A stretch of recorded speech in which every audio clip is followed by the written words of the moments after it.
Right, here we go. Wasn't Tony inspiring? You already know him, but it was it was news to me. I thought that was brilliant. I love what he said about failure. It actually reminded me of the scariest conference I've ever spoken at. Okay, this is friendly. You're all friendly. This is very nice. It was 1,000 17-year-olds.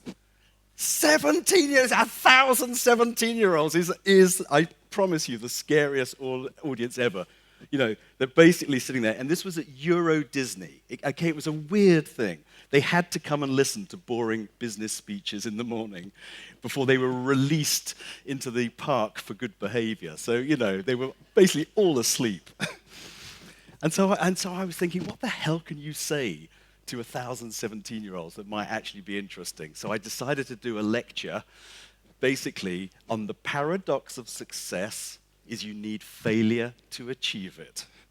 And I asked them how many of them in the audience would like to have their own business. I think it was about 2/3, and I was saying, well, look, I've got news for you. If you want to have your own business, you better learn how to start failing. The teachers in the room, shut your ears, but, failure, I'm afraid, is essential to that. So I loved Tony's message. Right. So, from the exciting world of Air Asia with free airline tickets, we come to market research. My first boss at Unilever, he said, John, you haven't slept until you've been in a Nielsen presentation. Apologies, Nielsen. So I am going to try, to kind of fulfill what I feel about market research, which is market research is sexy. It's psychology. It's human behavior. What is more interesting than that? Okay, so where are we going to start? We're going to start, just over 50 years ago, as Stefan said in the introduction, I was born in Tampin. I think it's about an hour south of KL, which I'm going to go and visit tomorrow. I've never been back. But 100 years ago, literally this year, market research industry was born. Okay, so in 1916, the Literary Digest in America did a poll of 2 million readers or something to predict that Woodrow Wilson would become president. And they successfully predicted it, yeah? And then they successfully predicted the next 4 elections until they got it spectacularly wrong in 1936 when Gallup, yeah? Gallup, a young researcher, emerged and basically introduced scientific sampling, where you didn't need 2 million people, you just needed a smaller number, and it was quite predictive. Then he was pretty successful until I think it was 1950-something, where they predicted totally wrong that Dewey would win, and they got it completely wrong. And as we all know, I don't know what the polls are like here, but in the UK last year, 100 polls all incorrectly predicted that there would be a kind of a hung parliament, and the Conservatives actually won a majority. So market research isn't, we're not there yet. And the history of market research was basically qualitative emerged in the 40s and 50s, dicta and motivational research kind of emerged a little bit after that. And then for those of you that, you all know about it, but I don't know if you've read it, The Hidden Persuaders, Vance Packard, basically put a stop to motivational research by sort of implying that it was manipulative. And then from about the 60s onwards, marketing and market research has been incredibly rational, persuasion-based, and actually quite kind of sensible as a result. Okay? And today, we are going to talk about this. There are no free airline tickets, but there is a free copy of this fabulous read, okay? And everyone can have one, apart from the guy in the pink shirt, because I think you've already had enough. Okay. So last year, Rob and Stefan came to me and they said, look, because it's the 100-year anniversary of market research, can we put together something that is like a state of the nation of insights, the insights industry, and let's see if we can do something interesting, maybe even a little controversial. goodness me. And so what we've done is we talked to 309 CMOs and heads of insight, I think in 94 companies, I think representing something like 7 trillion in sales. I mean, the companies that you saw in the film at the beginning. So this is really, these are the leaders of marketing, leaders of market research in the world, okay? And this is what we found. So in the next 15 minutes, we are going to talk about, now, yes, these, my props, okay? I have to thank Rob, who's at the back there. I sent him an email on Monday saying, Rob, I've got an idea, because I'm not going to use PowerPoint. But do you think you could print the little icons for the 5 different types of market research role? And could you make them about 5 foot high? Because otherwise, if they're 6 foot, it'll make me look really short, even shorter than I am. So I need to feel, some elevation. And I'm very grateful to him because the hotel said, no way. But he's a man after Tony's heart. He just didn't take no for an answer, and he made them happen. And I think they're fabulous. Anyway, so I want to introduce you to these 5 roles, okay? So basically, this is a MasterCard model, which I have stolen. 5 different types of research, and we asked people, we asked these marketeers and heads of insight, which of these roles do you think your insights department play? Okay, so here we have the librarian, okay? So this was the definition. Data collector and distributor, accurate and fast, little or no extra perspective given, highly organized, behind the scenes, highly reactive, highly micro. Librarian. Here we have the judge. Objective and fair, focused on passing and failing, hurdle builder, focused on single business questions, official rubber stamper, element of power and respect, reactive and micro. Then we have the caddy, for those of you who are golf fanatics, knows most of consumer market knowledge and business tools pretty well, trusted advisor and educator, reacts to questions, builds on others' ideas, pushes their recommendations, reactive and macro. Then we have the explorer. Do love these. I'm going to try and get them back on the plane. What do you think? What are the chances? All right, explorer asks, what have we, not thought about yet? Innovator comes up with new ideas, champions them, and follows them through. Off looking for new business and consumer, opportunities, highly proactive and macro.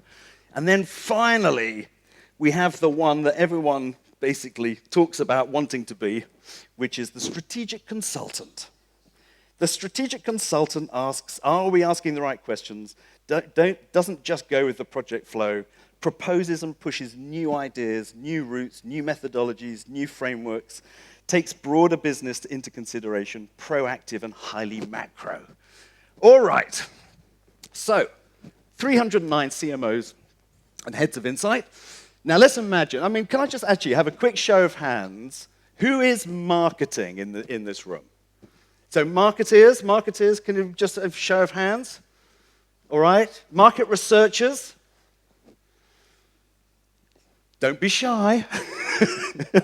All right. So for the purpose of this, we're going to imagine this is the 309, okay?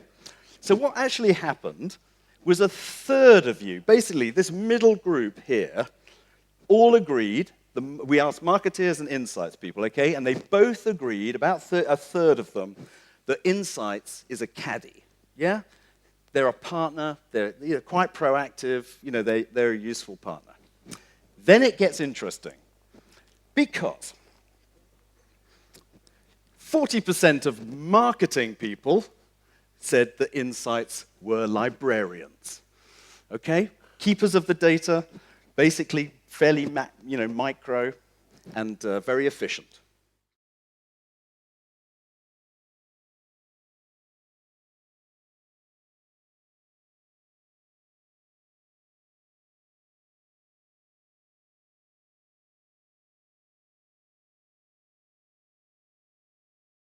This was some of the things that people said. This was marketing people about insights, all right? So the researchers in the room, I'm afraid you're just going to have to be brave for a moment. All right, marketeers about insights. They don't always uncover anything beyond obvious insights. Ouch. There's no passion or real insightfulness involved. They don't produce enough actionable insights. There's a reliance on traditional methodologies, and the translation of data into meaningful insights is lacking. Blimey. Not exactly a ringing endorsement. On the other hand, what insights say about, sort of in their defense, there's basically no budget to do insights work properly.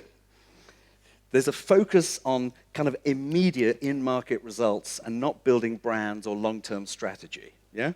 And the worst one is they feel frustration at seeing all their hard work wasted, packaged poorly, and ultimately ignored. Okay, all right. So that this doesn't become a misery fest, because I love insights, okay? So we've got to find a way to go forward. I have some good news for you. All right. The good news is that when we asked marketeers and insights people what they wanted insights to be, what was the aspiration? I think it was, a third of people, both marketing and insights, said we want insights to be explorers. We want them to go out, find new techniques, find new insights, go out and bring us back something really interesting. And 50% of marketeers and 60% of insights people wanted insights to be strategic consultants. That is the aspiration. How do we get there? All right. 7 minutes, 45 seconds. So, going to have to be quick. To go from here, which is where marketing basically thinks insights, to go from being a librarian to a caddy is really, really easy. It seems that all you have to do is sit together. The companies where insights and marketing actually work together, where they sit together, that's where they thought they were caddies. That's when it's a partnership. That's when everyone understands what the hell's going on. That's when there's a sympathy and empathy. There's an insight almost into your work colleagues. Okay? So to go from there to here, just go and sit together. Okay? Hopefully that's not too controversial. To go from here to being an explorer is all about new methodologies. So we did this thing on 15 new methodologies, and we put focus groups in as one of them, just as a sort of a benchmark, to see which, if any, of the new methodologies were better, more interesting. When I say better, we said, which of these methodologies are most commercially valuable?